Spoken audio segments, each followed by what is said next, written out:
Welcome to Marin Voices and Views.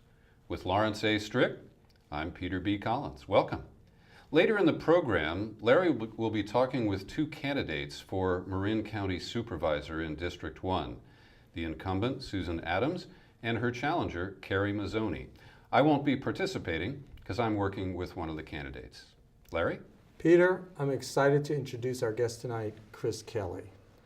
Chris is one of 6 Democratic candidates running for their nomination for Attorney General. The Attorney General is California's chief law enforcement officer. He or she directs both criminal prosecution and civil enforcement of all California laws. For example, he may coordinate narcotic enforcement, environmental protection, consumer rights, even ballot questions. It's a big-time job. 3 former AGs have become governor: Laura Warren, Pat Brown, and George Deukmejian. In this year's primary, there are 6 candidates running: Kamala Harris, District Attorney of San Francisco; Rocky Delgadillo, former City Attorney of Los Angeles; Assemblyman Ted Lieu from the 53rd District in LA; Assemblyman Pedro Nava from Santa Barbara; and Alberto Torrico, an assemblyman from the East Bay; and Chris Kelly. Chris might be considered the outsider. He comes to the race with a unique resume. He's a Harvard-trained attorney who joined Facebook early on as the company's chief privacy officer and head of global public policy. He later moved to the Clinton administration as a member of its Domestic Policy Council. He lives here in the Bay Area with his wife and kids. Welcome to Marin Voices and Views. Thank you very much. Chris, why don't we start by, why don't you tell us a little bit about yourself and why you might be running for AG? So as I grew up in San Jose, I was kind of interested in politics, and I took a shine to following campaigns and the like, and after I spent my first 2 years in college at Berkeley, I headed off to DC to see something different and kind of get involved in politics. I worked for Don Edwards, who was the congressman for San Jose for so many years, and then I thought I might be a college professor, but decided pretty quickly that real politics was more interesting than political theory after I was in a PhD program at Yale. And I caught on with an obscure Southern governor named Bill Clinton. And that got me deep into the policy world, and really I saw that politics could make great change in people's lives. And I worked on a number of different aspects of the campaign, building policy, including the plan to put 100,000 new police on America's streets that we finally got passed as part of the '94 crime bill, and AmeriCorps. So I saw that politics could work. But when I got into the nitty-gritty and I left the administration to go to law school, I thought that technology could change the world faster than politics, and I wanted to come back to Silicon Valley. And so that's what I did, and I started working with companies and eventually ended up at Facebook. So that's what I've been doing for the last 4.5 years. I resigned about 2 weeks ago after going on leave this past August, growing the company from 25 people and 2.5 million users in US colleges to 400 million people around the world using Facebook today, 140 million Americans and 14 million Californians. Still growing nicely. While I was at Facebook, I worked with the attorneys general across the nation on internet safety issues, on identity theft, on next generation crimes. And as I got deeper into this role, I thought that it would be wonderful to step out and move to the other side of the table and think about how the California government could do better, and the California attorney general could be a leader in fighting online crime.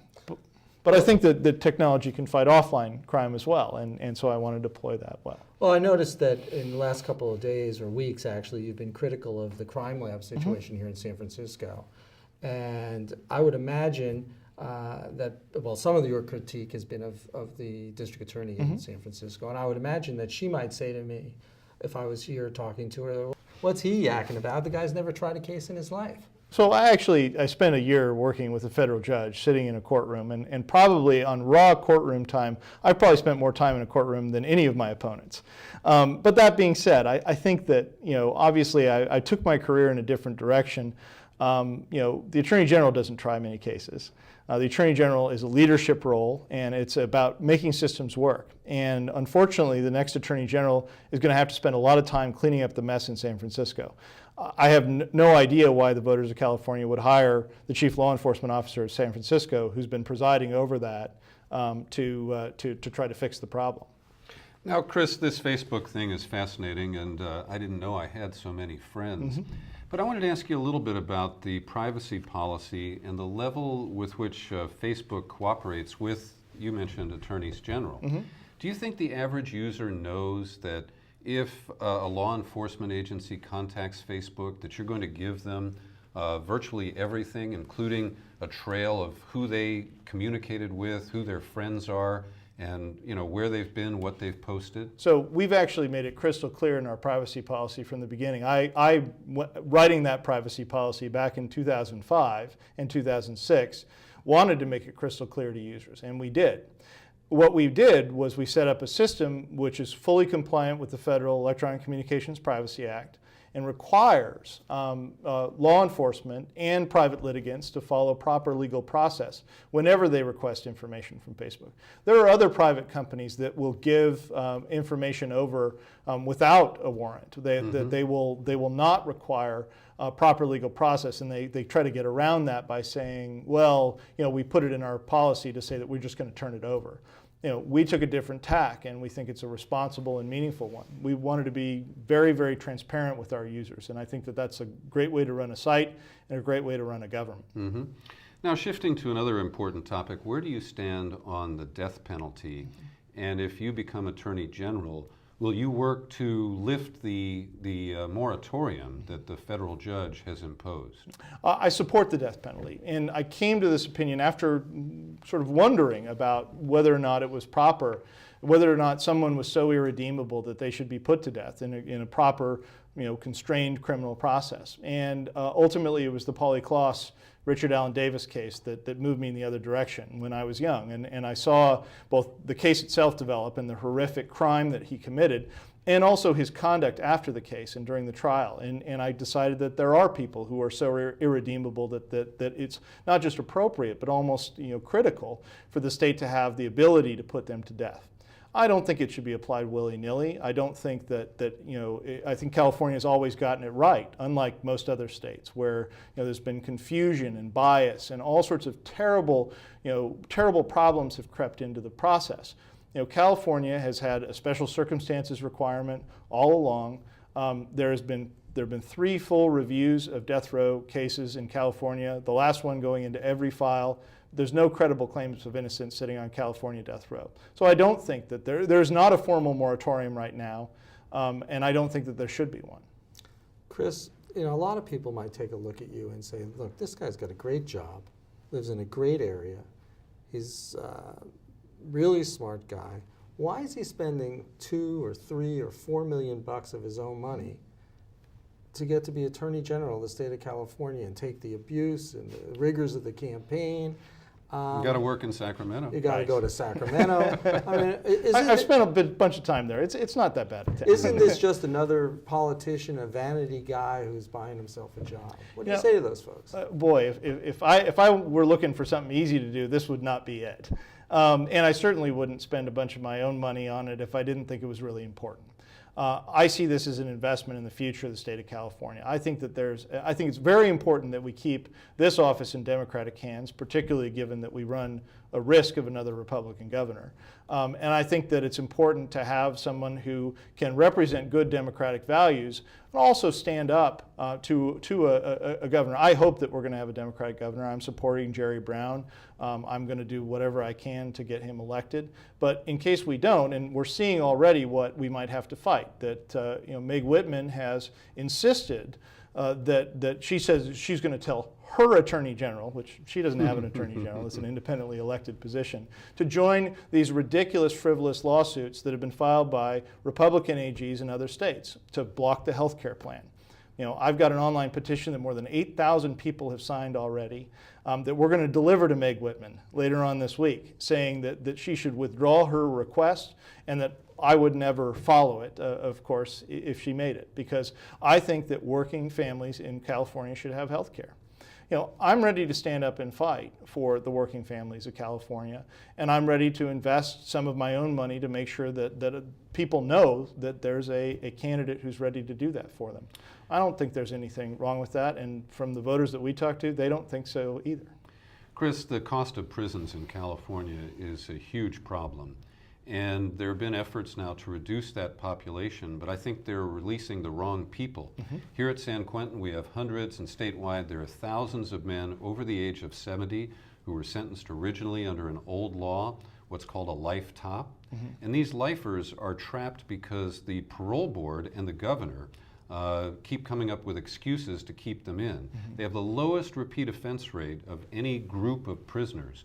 What will be your approach to the prison population problem, and in particular, lifers? So I'm very concerned about the prison population and the state of early release in California. You know, what we get from Sacramento over and over again is the same kind of political deal that they try to label prison reform, by which they mean early release of prisoners. Now, I fought against that early, and I fought against it later on, and I'll continue to fight against it as Attorney General. Now, when we look at situations where you can have the possibility of a sort of complete unlikeliness of recidivism based on age, based on sort of history. Now, those are the type of cases that I'm willing to look at as possible options for how we target releases and think about them more effectively. I also think we need to radically reform our prison healthcare system, which has driven the 3-judge panel in San Francisco ordering the early prisoner release that the Sacramento politicians are trying to use as political cover for, basically budget gimmickry around the release of felons onto California streets. And what would you do about the prison healthcare system? Well, so the UC system has stepped up. And after Chancellor Yudof and some of his team from Texas originally had helped take Texas's problems with their healthcare system, which led to an unconstitutional conditions federal court ruling that they had to get out from under. They looked at a variety of innovative means for using telemedicine and other possibilities to reduce the cost of prison healthcare markedly and improve the quality of care. They've proposed a plan to Governor Schwarzenegger that everyone is looking at. I've been briefed on it. I'm encouraged by the process that they're going through, and that I hope it'll come to a conclusion. But we spend $41 a prisoner a day on health care. Texas now spends about $13. That's one of the things that's driving both the cost problem and the ordering of improper releases by this 3-judge federal panel. Let's talk politics for a second. You've never been in elected office. You're running against a couple of executives, district attorney, a city attorney, variety of assemblymen. How do you put together a coalition, stand out from the pack, and get enough votes to win this nomination? Well, it's really clear that California voters are absolutely sick of politics as usual and the failure that we see from most California politicians. And they do apply that to Democratic office holders as well as Republican office holders. Our conversations with voters say that they're ready to look at somebody new. What the hurdle that you have to clear is having government experience. And from my 3 years working with Bill Clinton, from the time that I've spent in Democratic presidential campaigns, I've got the political experience that most voters are willing to at least consider me. And then when they see my diverse background and having a business background as well as one in practicing law and in really sort of getting into the nitty-gritty of policy issues, they're pretty favorably impressed. I think that we're not going to have much of a problem building the coalition that we need to win this race. And what do you see as the defining issue? What should voters be thinking about as they make this choice? I think that's a great question. It's one that's asked far too infrequently. The Attorney General as Chief Law Enforcement Officer should be focused on one major metric of success, which is reducing crime in California, making Californians safer. I'm ready to sign up to a plan and a pledge that I will reduce crime in California. I don't think any of my opponents are ready to do that. I think that we should be measuring crime in every jurisdiction, and on day one, I'm going to meet with the 58 district attorneys and the 58 sheriffs and local PDs, and we're going to have crime reduction targets in every community. In Los Angeles, that's worked very well. In San Francisco, crime is up and prosecutions are down. We've got to make sure that we move the state in a different direction, and that's what I plan to do. Chris Kelly, Democratic candidate for Attorney General. Great to see you. Much. Thanks for joining us today. I want to welcome Kerry Mazzoni to Marin Voices and Views. Kerry is a former California Assemblywoman who represented Marin and Sonoma County between 1994 and 2000. She then served as California State Education Secretary in Governor Davis's administration. She currently works as a public policy consultant and lobbyist. On March 8, 2010, Kerry announced her candidacy for Supervisor, District 1, Marin County. Welcome. Thank you. It's nice to be here. Thanks. First of all, I'm not sure all the people in the county know exactly what a supervisor does or is, and I'd hope you give us a little bit of your ideas of the job description. Well, a supervisor for, say, District 1 will be the governmental representative for anyone in a non-incorporated area, as well as a liaison to the city of San Rafael. The countywide plan is under the domain of the supervisors, some health and safety issues, flood control. So there are a variety of things that supervisors do, plus funds that come down from the state frequently go to the county and then are dispersed out. Well, after spending so long in Sacramento and the state issues, why a supervisor and why now? Well, like Tip O'Neill said, all politics is local. And there are a lot of challenges facing the county right now. $20 million deficit, a IT system that has wasted over $20 million, the need for a public safety building, and certainly the very risky venture of the MEA, the Marin Energy Authority. These are challenges that the county faces, and I feel that I have the experience and the wherewithal to be a strong leader and a sensible leader. Okay. Focusing on the trend in California politics, I noticed here in Marin, in the last election, Mark Leno, a Democrat, ran against an incumbent Democrat, Carol Migden. And now you, a Democrat, are running against an incumbent, Susan Adams. Is that a trend? Is the party not big enough? Are there not enough positions? Or what's going on with that? That's the new trend in politics. It's largely, in my opinion, a result of term limits, where people look to continue their political career. And in a place like Marin, that is highly democratic, if someone wants to serve the public, they often now need to run against someone in their own party. So if you're successful in this race, what are the goals that you have as a supervisor? Well, I want to bring sensible, collaborative leadership. I want to bring differing views together to the table to problem solve. I see polarization at the national level, I see it at the state level, and it's starting to happen here at the local level. And I have the experience to bring differing viewpoints and differing coalitions together for positive problem solving that will address the very serious issues that we're facing. You mentioned some of the issues that you have in mind, but as I've been reading the IJ, I noticed that they want to cut back on gynecological services for folks who are getting aid from the county. Mm-hmm. They almost wiped out the mediation services that are helpful to people. There's less money coming from the state of California to the counties. Where do we get the money to pay for any of these things, and how do you prioritize in budgetary times like that? We have to prioritize, and we, in my opinion, need to keep our cuts as far away from the most vulnerable in our society as possible. We also need to be very smart about how we use our money. And for example, I feel very strongly that even though I support community choice aggregation, I think the fact that the county has spent $2 million on a risky energy plan is just not the time. It may be time in 2 years or 4 years, but we are in recession. We have many people in our community out of work. The county budget is suffering, cuts are on the table, so to spend money on a risky proposition at this time is not, in my opinion, the right thing to do, and that's why I'm running. I noticed, I was under the impression with the spending of the money on the energy program that you're discussing, that they spent about $550,000, and they've arranged for guarantees for the remainder of the money. So it's actually spent yet, but and it's going to be a loan, if at all, and repaid. Is that the problem, or? Well, there's still a problem because it's risky. There's no guarantee that this program is going to work. Berkeley turned it down. Oakland turned it down. A number of our own communities have turned it down because they said this is not the time, it's too risky. And there are a lot of hidden costs too.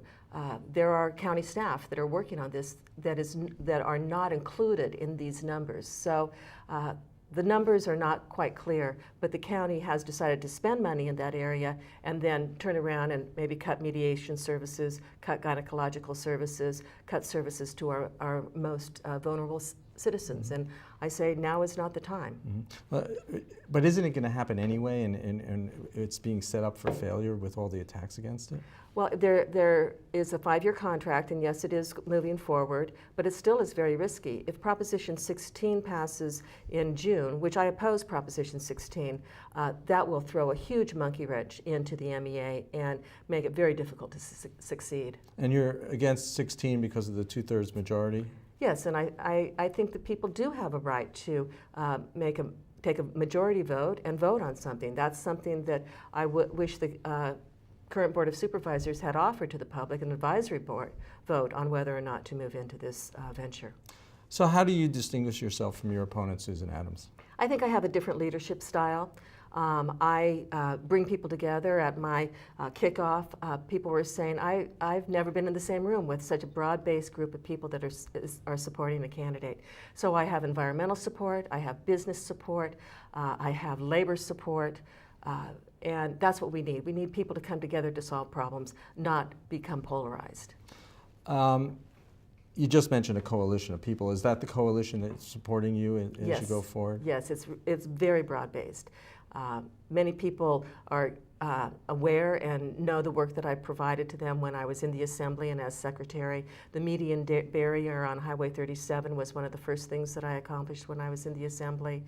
Class size reduction, I was involved in those negotiations. A lot of the good things that happened to the schools I was involved in during that period of time. And unfortunately, too, our schools are really suffering. And I believe that I have the skills and the knowledge of education to bring county government and the schools together in productive partnerships. Kerry Mazzoni, thanks for coming to Marin Voices and Views. Good luck on your race. My pleasure. Thank you. Thanks. I want to welcome Susan Adams to Marin Voices and Views.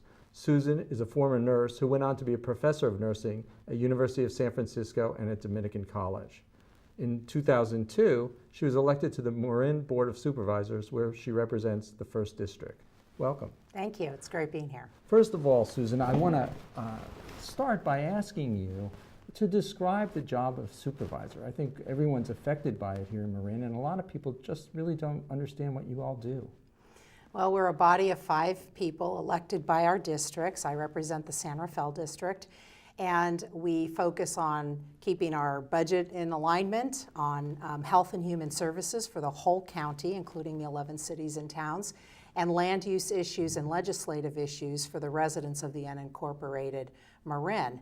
And in the 8 years that I've been in office, I have been able to bring initiatives forward, like our new health and wellness campus, which we built using tobacco settlement money, which is saving the taxpayers $1.3 million in lease savings a year and $500,000 in staff savings because we were able to consolidate. And we did that in the nick of time with the recession. We have a lot of working families now that are using that facility as their safety net. We also have this beautiful facility here at Comcast, that from a Comcast negotiation that we conducted. That was a very hard negotiation, but we were able to bring a good contract to fruition that helped us be able to provide this facility. We finished the Highway 101 gap closure. Traffic was one of the big issues when I ran the first time, and we have now relieved congestion on Highway 101. We have community shuttles. I developed a mentally ill offenders program in conjunction with law enforcement that's diverted nonviolent mentally ill people into treatment instead of jail. And saving taxpayers' dollars. We reduced the recidivism by 80%. So there are a whole array of really wonderful programs that I've been able to be involved with. You know, I noticed in the last 2 elections, the last 2 primary elections, that an incumbent officer, in Carol Migden's case, in your case, was challenged by someone from their own party. Mark Leno took her out, and Kerry Mazzoni is running against you. What do you think why do you think she's entering the race? Why did she enter so late? And what's going on with incumbents being challenged by their party members? Well, first of all, the seat is a nonpartisan seat, so I represent Democrats, Independents, and Republicans equally. I'm not sure why Kerry jumped in at the last minute. She was telling the press that she wasn't interested in the job even up till the week before the papers were filed. But certainly having an election allows the opportunity to bring issues to the surface and allows us to be able to debate some of the important issues. I'm not sure if some of this has to do with term limits and people looking for other offices, but I look at this as a job where I'm serving my community. And if my community decides I've been doing a great job, they'll give me the job back for another 4 years. If not, then I go back to doing what I was doing before. Well, let's say you're successful. What are your goals for your next term? Well, there are a couple of really important issues that I'm still working on. The San Rafael Rock Quarry is at the very end of a very long process to make sure that we bring that quarry into compliance using best practices to protect the community that lives there. We're also working on some watershed and flood zone issues, and there are a number of bike and ped infrastructure projects that are going on. One of the biggest issues will be bringing our budget into structural balance, but our county has the highest bond rating, low debt service, very low per capita spending per resident, and very healthy reserves. So we're in a very good condition compared to the other counties in the state. Well, how do you distinguish yourself from Kerry Mazzoni, and what would you tell the voters are the differences between you? Well, I've been showing up. 90% of the job is showing up, going to community meetings, listening to the community. I give state of the county addresses. I'm very engaged with my community on the important issues. She's touting issues that she worked on 10 years ago that aren't even in the district. And so I think if people want the experience and continuity of what I've been doing and bringing to the community, they'll put me back in office again. And this race is coming down to the wire. There's only about not too many weeks away. 8 weeks. 8 weeks. And when this is shown, it's going to be even less, Right. actually. Where do you, I want to talk politics for a second. How do you win this race? What kind of coalition are you looking to put together to win the race? And how much does it cost to be a supervisor, and how many votes you need? Well, we have 31,000 registered voters in the district, but anywhere from 10 to 12,000 actually show up to vote in these types of elections. So what we're doing is a grassroots campaign, the same that I did when I won the first time, and I have a broad array of supporters from a wide array of different interest groups. I'm really proud to have the support of Marin firefighters, deputy sheriffs, nurses, the Sierra Club, and a number of community leaders elected and working on a number of issues in our community. I'm really proud of that kind of support. So I think I have a very good chance of succeeding with this, and I hope the voters think so too. Well, we have a little bit more time, and where do you see the big issues right now in Marin, other than the quarry, or is there an overriding purpose? I think some of what initiated this was our being the first county to become a community choice aggregator in clean energy. PG&E has made it their mission to make sure that we fail. And I think that the Marin Clean Energy Program actually will allow all of our residents, not just the ones that show up on a low voter turnout, to choose between whether they want their money to go to ratepayers and shareholders to spend on lobbying and on protecting their monopoly, like what's happening with Prop 16, or if they want to bring that money back to us at local government so that we can start putting solar energy, wind, methane capture, and maybe in 20 years have all of our energy locally generated so that we can be off of the fossil fuel grid completely. And I think it's very exciting. The meetings are open and public, so everybody will have an opportunity to weigh in on how that money that's coming into our county with the 7 cities and towns in the county would be spent on what kinds of programs. Well, I'm looking forward to seeing how the race turns out. I wish you luck. Susan Adams, thanks for coming to Marin Voices and Views. Thank you. It's been a pleasure being here. Thanks.